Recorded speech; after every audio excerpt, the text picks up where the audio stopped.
বন্ধুরা সবাই কেমন আছেন? আশা করি সবাই ভালো আছেন। আমি পূর্ণিমার বন্ধুরা, এখন বাজে সকাল 10টা, আমাকে কাজে বেরোতে হবে, তো রান্না করতে চলে এসেছি। তো আজকে সেইভাবে কিছু রান্না হচ্ছে না, ডাল হচ্ছে আর পুঁই বিটুলি দিয়ে আলু দিয়ে ভাজা।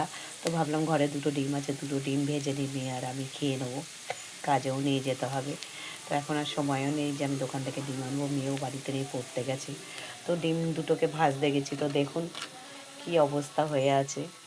ডিমটা ফাটা ছিল তো আমি বুঝতে পারিনি, ডিমটা পুরো বরফ হয়ে গেছে। এখন কিভাবে ভাজবো বলুন, আমার সময়ও চলে আসছে। দেখতেই পাচ্ছেন গলে গলে পড়ছে এখন। আগে যদি জানতাম ডিমটা ফাটা ছিল তো কবেই আমি রান্না ভেজে নিতাম। তো এখন তো টাইম লাগছে।